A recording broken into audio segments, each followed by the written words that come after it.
Hello, ladies and gentlemen. Welcome to Esteemed FaceTime with Leaders, an initiative by World Development Corporation. I am Sunny Pancholi, anchor at World Development Corporation. FaceTime with Leaders is a platform for industry titans to share their experiences, thoughts, ideas, and best practices in order to inspire one another and future leaders.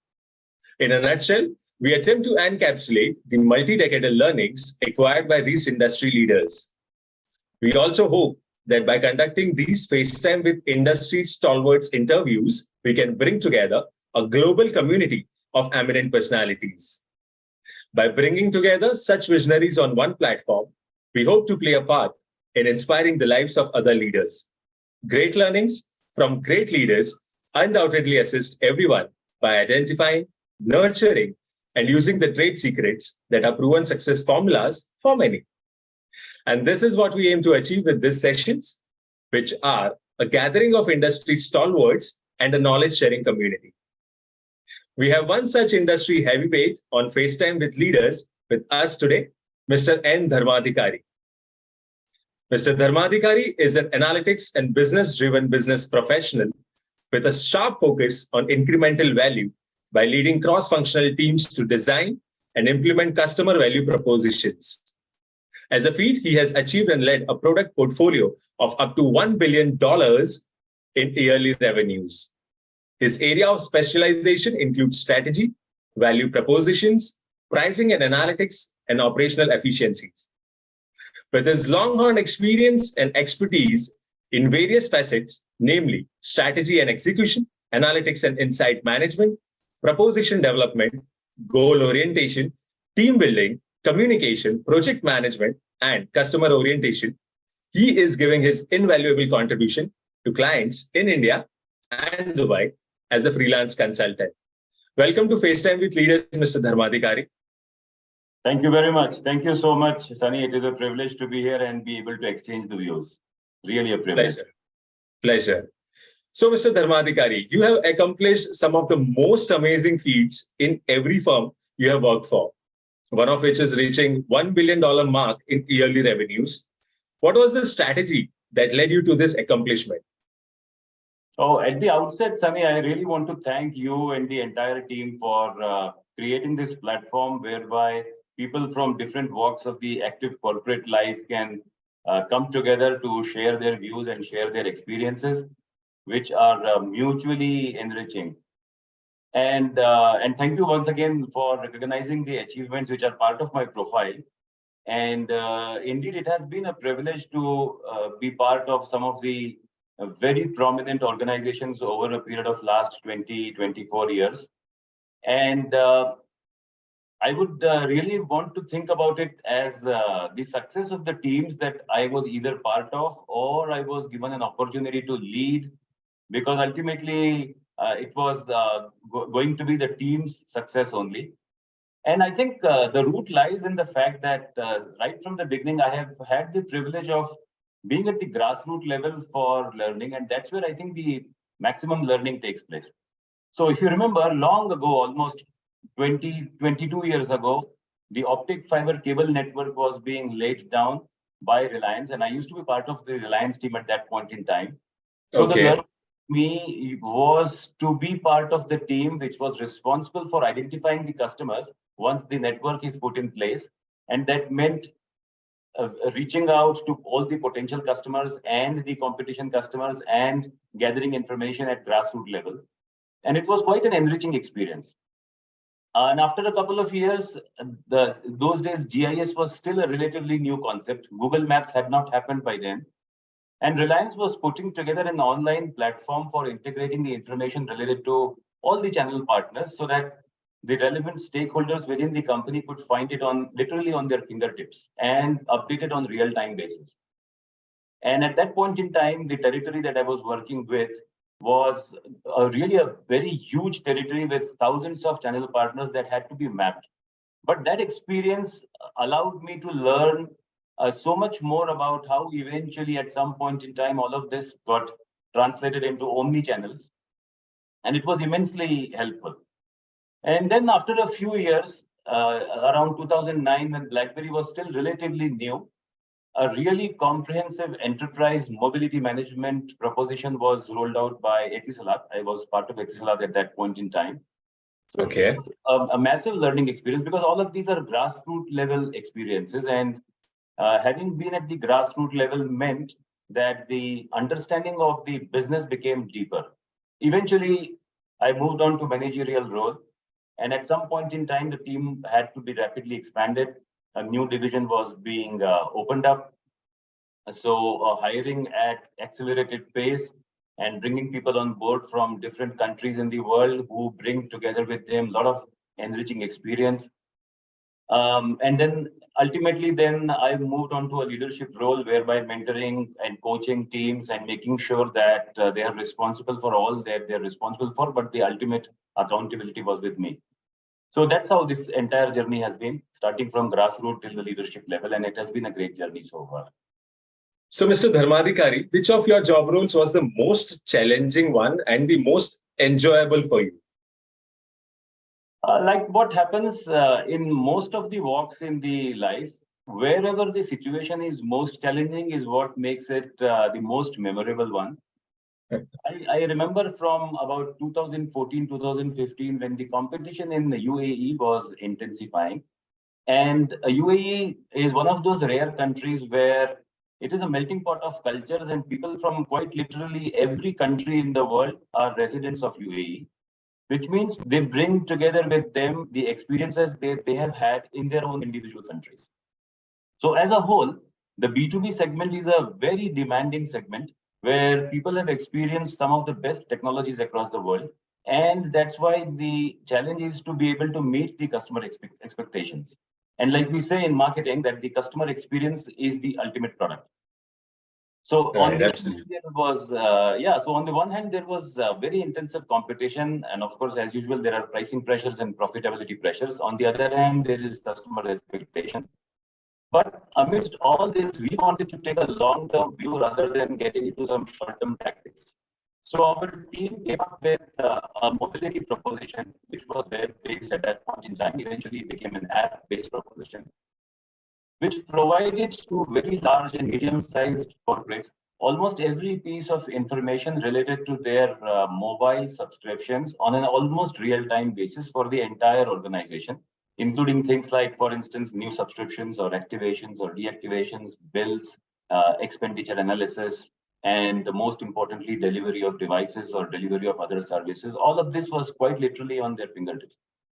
It was a massive success, first of all, because after we launched it, we knew that we've got a head start of about 6 to 8 months before competition can catch up, because it was such a massive proposition.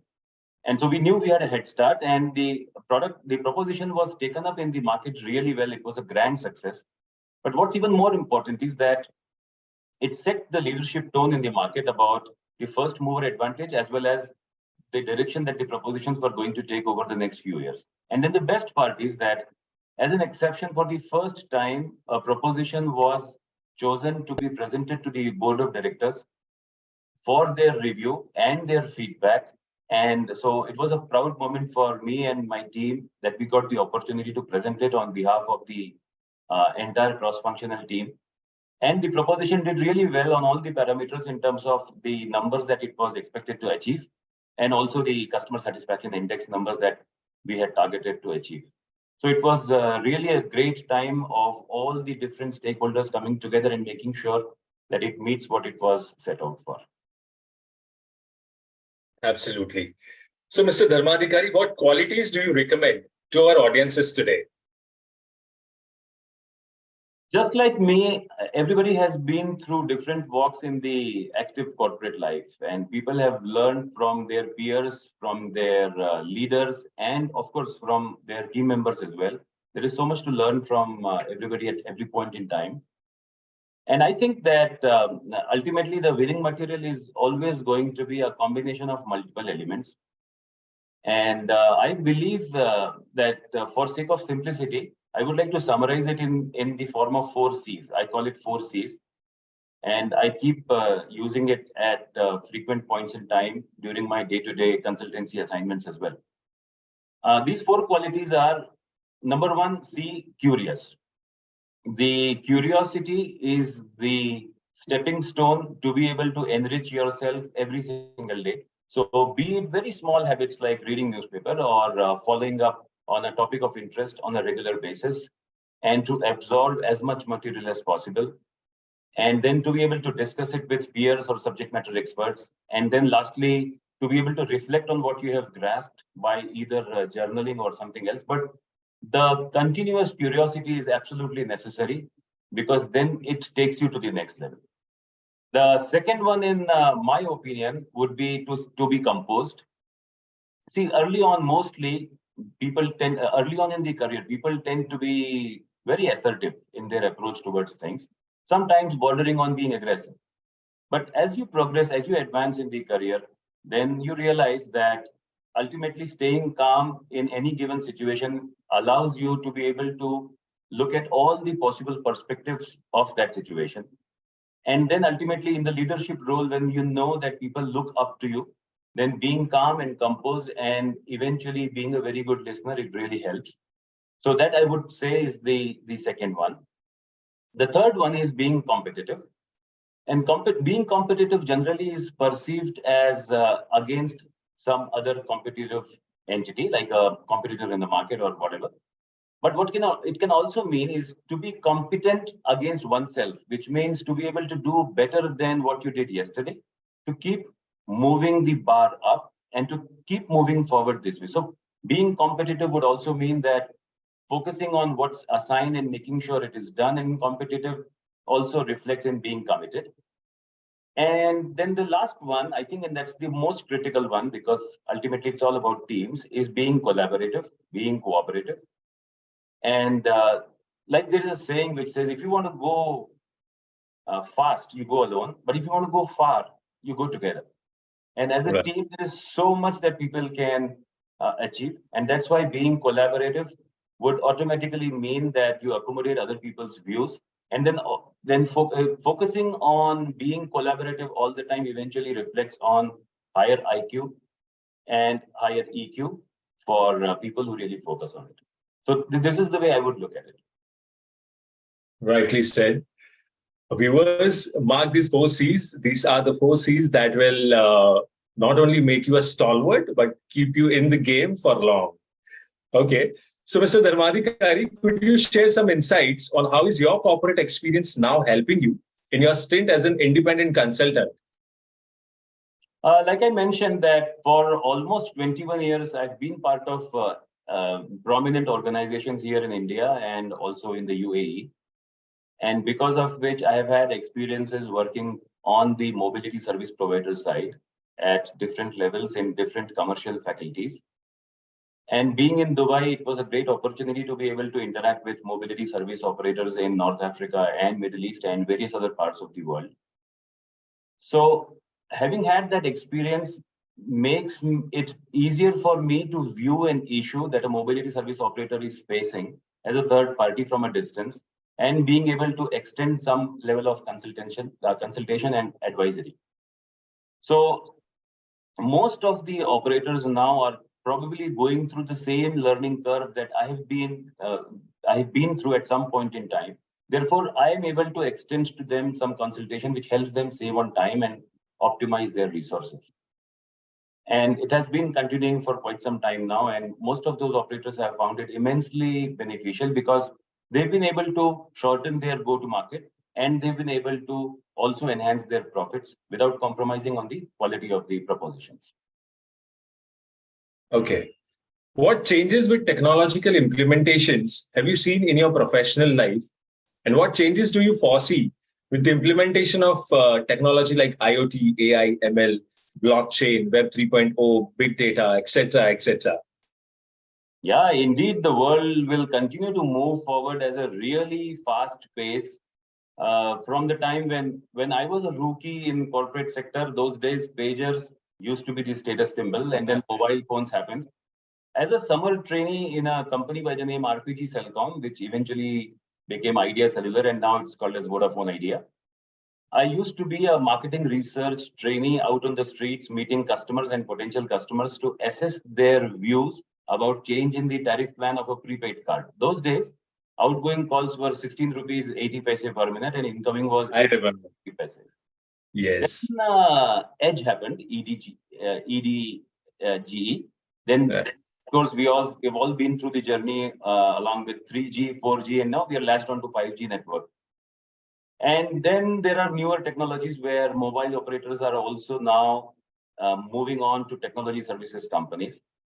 But amidst all this, I think what will continue to remain absolutely unchanged is that the customer experience will continue to be the cornerstone behind anything and everything that the businesses do. Because technologies will come and technologies will go, but the customer experience and the customer expectation will always continue to be the central idea. And that's what I think will happen with things like AI or machine learning and so many other things which are happening, that the businesses will have to continue to focus on how can these technologies help the customer experience continue to get enhanced, because the customer expectations will also continue to keep going up. But it is quite interesting to keep abreast with the latest that's happening. It's so exciting to use ChatGPT and to try and visualize how things will change over the period of next few months or years. And like I said, the customer experience will continue to be the central idea all the time. Rightly said. Yeah. Since you are an ESG certified corporate governance expert, what values do you offer to the corporate world? ESG is a fast emerging area. It's going to be the cornerstone very soon for businesses. And that's why being able to capitalize on the certification program is what I look forward to. That businesses will look for people who have subject matter expertise on ESG, as well as relevant experience from the business, from the real business. And that I think is a great combination that I can take forward. And ESG is relatively new concept. That's why the count of people who can claim to be subject matter experts is relatively low. And there is a very long learning curve ahead of all of us at this moment. And that's why it's all the more exciting, because there is so much more to learn in this area. Absolutely. So, Mr. Dharmadhikari, we are building the industry Magnates community for cross-pollination of knowledge and a community of independent directors for having better corporate governance in the country. What are your thoughts about these initiatives taken by Mr. Zishan Pathan, Mr. Heval Mehta, and the whole team of WDC? Oh, it is fantastic. I've been to the offices twice already and met the team members. It is a great initiative. The initiative is special because of the variety of the experts which are coming from different walks of businesses with such an enriched and experienced background of 20 and 30 years from different types of industries. So this platform has allowed people to not only network, but also exchange views and enrich each other. And I really want to congratulate the World Development Corporation team on having put this together. And I was recently told that there is another initiative of digital directors going to be rolled out soon. And that I think will immensely help people who have held senior level positions to equip themselves with the next level, specifically those who are now seeking directorship, independent directorship or non-executive directorship. It will immensely help them. So WDC has really done a fantastic job there, bringing together people. And most importantly, they're all having a singular focus on moving to the next level, but they're all coming from different walks of corporate life. It's fantastic. Thank you, Mr. Dharmadhikari. And that was so insightful of you. Great. It was fantastic conversing with you, and I'm confident that your insights will inspire the future leaders. Thank you, Mr. Dharmadhikari, for joining us today. Wish you the best for your future endeavors. Moreover, trust that this initiative by Directors Institute unquestionably has expanded the participants' understanding and enriched their minds.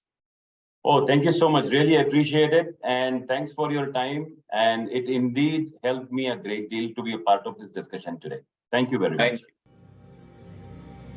Thank you.